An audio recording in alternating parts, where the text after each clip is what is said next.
오늘의 10분 말씀 이사야 14장 24절부터 32절까지의 말씀입니다. 저와 여러분들에게 한 가지 질문을 던지겠습니다. 여러분들은 기회를 보며 살아가는 자이십니까? 아니면 믿음으로 살아가는 자이십니까? 기회만을 보는 분들은 자신의 이득을 위해 결정하는 자들입니다. 그 삶을 살아내는 자들입니다. 때로는 강한 자에게는 약한 모습으로 약한 자에게는 강한 모습을 보이는 분들이십니다. 문제는 자신의 이득에 만족하지 못하고 계속해서 조금 더 갖기 위해 노력하며 사는 자들입니다. 세상에서는 이러한 기회를 위해 사시는 분들을 성공한 분들이라고 말하고 또 표출될 때가 많습니다. 성경에서도 모든 12제자는 처음에 예수님을 바라봤을 때에 본인들의 이득을 위해서 기회를 바라보며 예수님을 따랐던 자들이었습니다. 하지만 한 제자, 유다를 제외하고 11제자는 기회 보는 삶에서 믿음을 가지고 사는 자로 옮겨졌습니다. 믿음을 가지고 사는 자들은 때로는 그 믿음의 기준대로 살면서 세상으로부터 바보라는 소리를 들을 수도 있습니다. 아닙니다. 들을 것입니다. 하지만 그 믿음이 온전한 진리의 뿌리를 둔 바보 같은 삶이면 그 삶은 믿음대로 이루어질 것입니다. 예수님께서 12제자를 선택하셨지만 그 중에 한 제자는 끝까지 기회주의자로 살다가 결국 결말이 패망으로 끝나는 것을 저희들이 너무나도 잘 알고 있습니다. 저와 여러분들도 오늘 본문 말씀을 통해 우리의 본능은 기회주의자지만 본능이라는 것은 저희들이 노력하지 않으면 자꾸 기회주의 쪽으로 간다라는 것입니다. 깨어서 본능이 아닌 믿음으로 사는 자로 옮겨지시는 저 여러분 되시기를 바랍니다. 오늘 본문 말씀을 조금 더 자세하게 이해하기 위해서 역사적인 배경을 함께 다루도록 하겠습니다. 오늘 본문 말씀의 배경은 남유다의 아하스 왕은 악한 왕이라고 말씀을 드렸는데요. 그 악한 아하스 왕이 죽고 히스기야 왕으로 왕권이 전환되는 시점입니다. 그리고 북이스라엘은 아수르로부터 멸망을 당하는 시점인데요. 아수르의 왕 살마네셀 5세 왕이 북이스라엘을 포위하는 것을 보게 됩니다. 그리고 또한 아수르는 어떠한 시점이냐면요. 그 북이스라엘을 포위하고 거의 멸망 직전까지 이끌었던 살만 5세 왕이 갑자기 죽고 왕권이 교체되는 시점이었습니다. 그리고 블레셋은 여기서 기회를 보면서 아수르를 공격하고자 남유다에게 화친을 보내는 상황인 것을 보게 됩니다.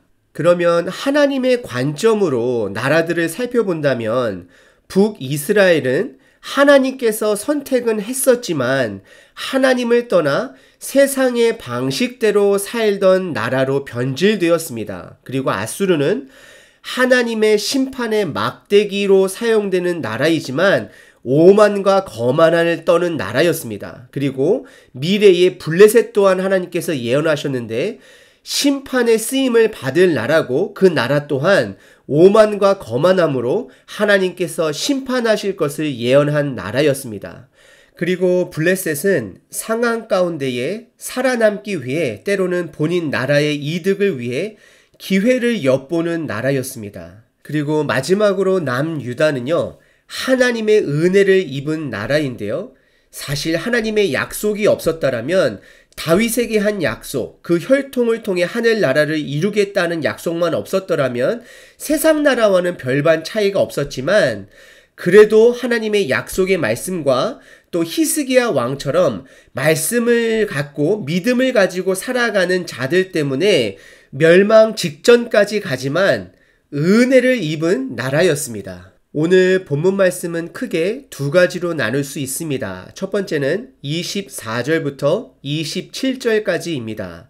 하나님께서 24절에 하나님께서 계획하시고 명령하신 것들은 반드시 2번 강조하시면서 이루어질 것이다라고 선포하시면서 25절에 아수르를 분명히 하나님의 때에 멸망시킬 것이고 이스라엘을 회복시킬 것이다라고 말씀하고 계십니다. 이것은 26절에 보시게 되면 아수르의 멸망을 선포하는 것뿐만 아니라 온 세계를 향한 하나님의 계획을 선포하는 것이고, 하나님은 이스라엘의 왕이 아니라 만왕의 왕이라고 하나님께서 선포하시는 것입니다. 지금 저희들이 살아가고 있는 시대는 믿음의 사람들을 기독교라는 이름으로 불려지게 되는데요. 저희들이 기억해야 되는 것은 저희들이 섬기고 있는 하나님, 예배드리고 있는 하나님은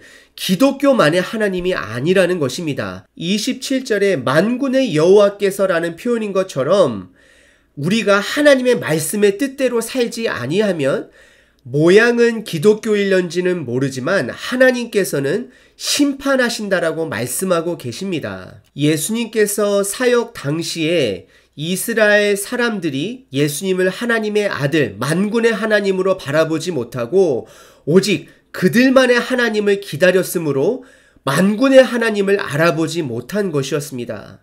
혹시 저희들도 이러한 오류를 겪고 있지는 않은지 돌아봐야 합니다. 다시 말씀드리면 24절서부터 27절까지는 하나님은 만군의 하나님이시고 하나님이 계획하신 대로 이루어질 것이고, 아수르 또한 하나님의 때에 하나님의 방법으로 무너질 것을 선포하고 계십니다. 그리고 두 번째 구분은 28절서부터 32절까지인데요.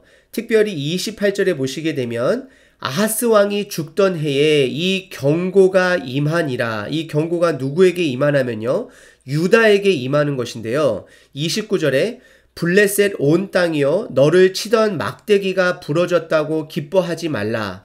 여기서 말하는 막대기는 아수르를 말하고 있는데요. 그 당시 아수르 왕 살말에셀 5세 왕이 북이스라엘을 거의 멸하고 사마리아만을 남겨두고 포위하고 있었을 때에 갑자기 죽게 됩니다. 이럴 때 29절에 나와 있는 것처럼 블레셋 온 땅이여 너를 치던 막대기가 부러졌다고 기뻐하지 말라.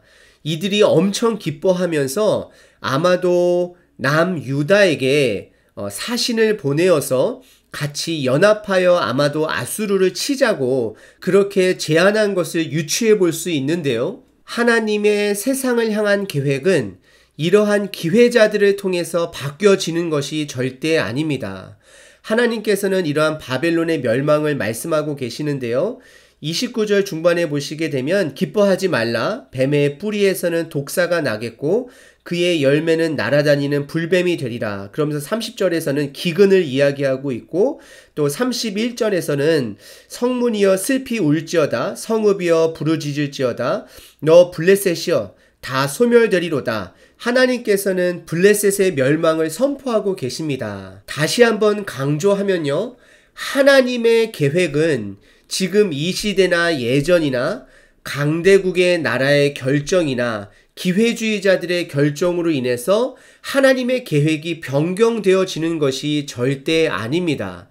하나님께서는 계획하셨으면 선포하셨으면 이루어질 것입니다. 그래서 하나님께서는 32절에 블레셋에서 어떠한 사신들이 오든지 간에 그들에게 대답하기를 여호와께서 시온을 세우셨으니 그의 백성의 곤고한 자들이 그 안에서 피난하리라 할 것이다 라고 대답을 가르쳐 주고 있습니다. 믿음의 사람들이 살아가야 할 삶의 방식은 세상에서 기회를 보며 여기저기 기웃거리며 기회를 찾으며 의지하며 마음을 조아리며 살아가는 것이 아니라 믿음을 가지고 하나님의 뜻대로 살아가야 하는 것입니다. 근데 문제는 우리의 믿음보다 걱정이 더 크기 때문에 흔들리는 우리의 삶을 보게 됩니다.